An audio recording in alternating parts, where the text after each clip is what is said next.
Hi hello friends, ಎಲ್ಲರಿಗೂ ನಮಸ್ಕಾರ. Welcome back to Uma Pavagada cooking and blog. ಇವತ್ತಿನ ರೆಸಿಪಿ ಅತಿ ಸುಲಭವಾಗಿ ಮತ್ತು ಅಷ್ಟೇ ರುಚಿಕರವಾದ ರವಾ ರೊಟ್ಟಿ. ಯಾವ ರೀತಿ ಮಾಡೋದಂತ ನೋಡೋಣ. ಅದಕ್ಕೂ ಮುನ್ನ ರೆಡ್ ಕಲರ್ ಸಬ್ಸ್ಕ್ರೈಬ್ ಬಟನ್ನ ಕ್ಲಿಕ್ ಮಾಡಿ, ಆನಂತರ ಪಕ್ಕದಲ್ಲೇ ಇರುವ ಬೆಲ್ ಬಟನ್ನ ಕ್ಲಿಕ್ ಮಾಡಿದರೆ ನಾನು ಮಾಡುವ ಪ್ರತಿ ವಿಡಿಯೋ ನೋಟಿಫಿಕೇಶನ್ ನಿಮಗೆ ಬರುತ್ತೆ. ರವಾ ರೊಟ್ಟಿ ಮಾಡೋದಕ್ಕೆ ಇಲ್ಲಿ ನಾನು 1 ಕಪ್ ಆಗೋಷ್ಟು ಚಿರೋಟಿ ರವೆ ತಗೊಂಡಿದ್ದೀನಿ. ಸುಮಾರು ಒಂದು 150 ಗ್ರಾಮ್ನಷ್ಟು ರವೆ ಇದೆ. ಖಾರಕ್ಕೆ 2 ಹಣ್ಣುಮೆಣಸಿನಕಾಯಿನ ಚಿಕ್ಕದಾಗಿ ಕಟ್ ಮಾಡಿ ಇಟ್ಕೊಂಡಿದ್ದೀನಿ. 2 ಈರುಳ್ಳಿನ ಚಿಕ್ಕದಾಗಿ ಕಟ್ ಮಾಡಿ ಇಟ್ಕೊಂಡಿದ್ದೀನಿ. ಸ್ವಲ್ಪ ಕರಿಬೇವಿನ ಸೊಪ್ಪು, ಸ್ವಲ್ಪ ಕೊತ್ತಂಬರಿ ಸೊಪ್ಪು 2 ಚಿಕ್ಕದಾಗಿ ಕಟ್ ಮಾಡಿ ಇಟ್ಕೊಂಡಿದ್ದೀನಿ. ಒಂದು ಅರ್ಧ ಸ್ಪೂನಷ್ಟು ಜೀರಿಗೆ, ರುಚಿಗೆ ತಕ್ಕಷ್ಟು ಉಪ್ಪು. ಒಂದು ಅಗಲವಾಗಿರೋ ಪಾತ್ರೆ ತಗೊಳ್ಳೋಣ. ಆ ಪಾತ್ರೆಗೆ ರವೆ ಹಾಕೊಳ್ಳೋಣ. ದಪ್ಪ ರವೆಯಲ್ಲಿ ಅಷ್ಟೊಂದು ಚೆನ್ನಾಗಿರಲ್ಲ ರೊಟ್ಟಿ, ಚಿರೋಟಿ ರವೆಯಲ್ಲಾದರೆ ತುಂಬ ಚೆನ್ನಾಗಿರುತ್ತೆ. ಈಗ ಇದಕ್ಕೆ ಈರುಳ್ಳಿ ಮತ್ತು ಮೆಣಸಿನ್ಕಾಯಿ, ಕೊತ್ತಂಬರಿ ಸೊಪ್ಪು, ಕರಿಬೇವು, ಜೀರಿಗೆ, ರುಚಿಗೆ ತಕ್ಕಷ್ಟು ಉಪ್ಪು ಹಾಕ್ಕೊಂಡು ಚೆನ್ನಾಗೆಲ್ಲ ಮಿಕ್ಸ್ ಮಾಡ್ಕೊಳ್ಳೋಣ. ಮಿಕ್ಸ್ ಮಾಡಿಕೊಂಡು ಈಗ ಸ್ವಲ್ಪ ನೀರು ಹಾಕ್ಕೊಂಡು ಚೆನ್ನಾಗಿ ಕಲಿಸ್ಕೊಳ್ಳೋಣ. ಒಂದಕ್ಕೊಂದು ಚೆನ್ನಾಗಿ ಬೆರಿಬೇಕು. ಉಪ್ಪು ಖಾರ ಎಲ್ಲ ಚೆನ್ನಾಗಿ ಒಂದಕ್ಕೊಂದು ಬೆರೆಯೋ ಥರ ಚೆನ್ನಾಗಿ ಕಲಿಸ್ಕೊಳ್ಳೋಣ.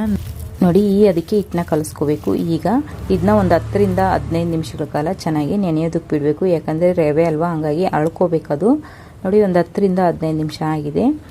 ಅದಕ್ಕೆ ಇರಬೇಕು. ಈಗ ರೊಟ್ಟಿ ತೊಟ್ಕೊಳ್ಳೋಣ. ಸ್ಟವ್ ಮೇಲೆ ಒಂದು ಪ್ಯಾನ್ ಇಟ್ಕೊಂಡಿನಿ. 1 ಸ್ಪೂನಷ್ಟು ಎಣ್ಣೆ ಹಾಕಿ ನಾನು ತೆಂಗಿನ ಗುಂಜಲ್ಲಿ ಎಣ್ಣೆನ ಸ್ಪ್ರೆಡ್ ಮಾಡ್ಕೊಳ್ತಾ ಇದ್ದೀನಿ. ಈ ಥರ ತೆಂಗಿನ ಗುಂಜು ಅಥವಾ ಈರುಳ್ಳಿಯಲ್ಲಿ ಅಂಚನ್ನ ತಿಕ್ಕೋದ್ರಿಂದ ತುಂಬ ಚೆನ್ನಾಗಿರುತ್ತೆ.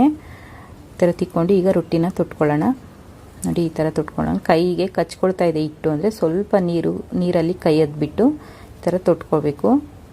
ನಮ್ಗೆ ಯಾವ ಸೈಜಿಗೆ ಬೇಕೋ ಆ ಸೈಜ್ಗೆ ರೊಟ್ಟಿನ ತೊಟ್ಕೊಳ್ಬೇಕು.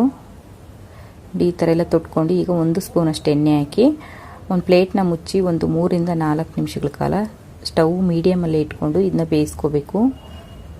ನೋಡಿ, ಒಂದು 3 ರಿಂದ 4 ನಿಮಿಷ ಆಗಿದೆ. ರೊಟ್ಟಿ ತುಂಬ ಈಸಿಯಾಗಿ ಬರ್ತಾ ಇದೆ, ಒಂಚೂರು ಕಚ್ಕೊಳ್ತಾನೆ ಇಲ್ಲ. ಈಗ ತಿರುವಾಕೊಂಡು ಇದನ್ನು ಒಂದು 2 ರಿಂದ 3 ನಿಮಿಷಗಳ ಕಾಲ ಬೇಯಿಸ್ಕೋಬೇಕು. ನೋಡಿ, ರವಾ ರೊಟ್ಟಿ ರೆಡಿಯಾಗಿದೆ. ತುಂಬ ಚೆನ್ನಾಗಿರುತ್ತೆ. ತುಪ್ಪದ ಜೊತೆ, ಕಾಯಿ ಚಟ್ನಿ ಜೊತೆ ತಿನ್ನೋದಕ್ಕೆ ತುಂಬ ರುಚಿಯಾಗಿರುತ್ತೆ. ಈಗ ಇನ್ನೊಂದು ರೊಟ್ಟಿನೂ ಅದೇ ಥರ ತಟ್ಕೊಳ್ಳೋಣ. 1 ಸ್ಪೂನ್ ಎಣ್ಣೆ ಹಾಕಿ ಈ ಥರ ಗುಂಜಲ್ಲಿ ಸುತ್ತೂ ಅಂಚನ್ನ ಸವರ್ಕೊಂಡು ನೋಡಿ ಈ ಥರ ಹಾಕ್ಕೊಂಡು ಸ್ವಲ್ಪ ನೀರು ಹತ್ಕೊಂಡು ನೀಟಾಗಿ ತೊಟ್ಕೋಬೇಕು. ಇದನ್ನ ನಾನು ಸ್ವಲ್ಪ ದೊಡ್ಡದಾಗಿ ತೊಟ್ಕೊಳ್ತಾ ಇದ್ದೀನಿ. ಈ ಥರ ಎಲ್ಲ ತೊಟ್ಕೊಂಡು 1 ಸ್ಪೂನ್ ಎಣ್ಣೆ ಹಾಕಿ ಇದನ್ನು ಅಷ್ಟೇ ಒಂದು 3 ರಿಂದ 4 ನಿಮಿಷಗಳ ಕಾಲ ಚೆನ್ನಾಗಿ ಬೇಯಿಸ್ಕೋಬೇಕು. ಒಂದು ಪ್ಲೇಟ್ನ ಮುಚ್ಚಿ ಈಗ ಇನ್ನೊಂದು ಸೈಡು ತಿರುವಾಕೊಂಡು ಇದನ್ನು ಅಷ್ಟೇ ಒಂದು 2 ರಿಂದ 3 ನಿಮಿಷಗಳ ಕಾಲ ಬೇಯಿಸ್ಕೊಳ್ಳೋಣ. ನೋಡಿ, ರೆಡಿಯಾಗಿದೆ. ತುಂಬ ಚೆನ್ನಾಗಿರುತ್ತೆ ರವಾ ರೊಟ್ಟಿ ತಿನ್ನೋದಕ್ಕೆ. ಬೆಳಗ್ಗೆ ತಿಂಡಿಗಾದರೂ ಆಗ್ಬೋದು, ನೈಟ್ ಊಟಕ್ಕಾದರೂ ಆಗ್ಬೋದು, ಯಾವುದೇ ಟೈಮಲ್ಲಿ ತಿಂದ್ರೂ ತುಂಬ ರುಚಿಯಾಗಿರುತ್ತೆ. ನೋಡಿದ್ರಲ್ವಾ ರವಾ ರೊಟ್ಟಿ ಯಾವ ರೀತಿ ಮಾಡೋದಂತ. ಈ ರೆಸಿಪಿ ನಿಮಗೆ ಇಷ್ಟವಾದರೆ ಲೈಕ್ ಮಾಡಿ, ಕಮೆಂಟ್ ಮಾಡಿ, ಶೇರ್ ಮಾಡಿ. ಇನ್ನು ಚಾನಲ್ ಸಬ್ಸ್ಕ್ರೈಬ್ ಆಗಿಲ್ಲ ಅಂದರೆ ಸಬ್ಸ್ಕ್ರೈಬ್ ಆಗಿ, ಪಕ್ಕದಲ್ಲೇ ಇರುವ ಬೆಲ್ ಬಟನ್ನ ಕ್ಲಿಕ್ ಮಾಡಿದರೆ ನಾನು ಮಾಡುವ ಪ್ರತಿ ವಿಡಿಯೋ ನೋಟಿಫಿಕೇಷನ್ ನಿಮಗೆ ಬರುತ್ತೆ.